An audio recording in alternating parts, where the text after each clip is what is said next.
Bank में लगा के बैठेंगे भाई साहब, हम कहाँ जाएंगे। वहाँ पे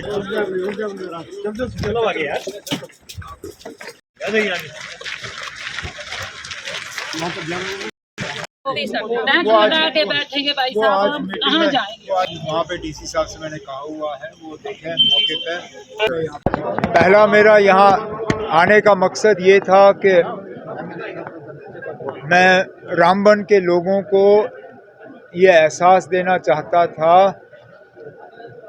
कि बेशक पहलगाम में एक बहुत बड़ा हादसा पेश आया, लेकिन हम रामबन के लोगों को भूले नहीं हैं।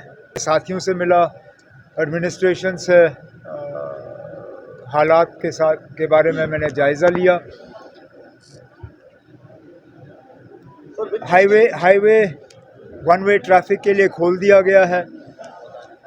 कल क्योंकि हम हाईवे पे थोड़ा और तेज़ी से काम करना चाहते हैं, कल शायद एक दिन के लिए हम हाईवे दोबारा बंद कर देंगे ताकि एक जो टनल हमारा बंद है उसको हम खोल पाएँ।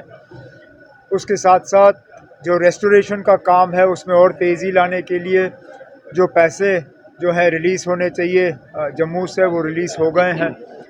उसके अलावा एडमिनिस्ट्रेशन से, डीसी साहब से मैंने कहा हुआ है, कई सारे ऐसे लोग हैं जिनके न सिर्फ मकान गए, लेकिन मकान के नीचे जो ज़मीन थी वो भी बह गई है। अब डीसी साहब से मैंने कहा हुआ है कि ऑल्टरनेट इनको 5 मरला ज़मीन का प्लॉट मिले, उसके लिए वो ऑल्टरनेट साइट ढूंढें। ऑल्टरनेट साइट मिलते ही हम इनको जो है वो 5 मरला ज़मीन जो है वो ट्रांसफ़र कर देंगे।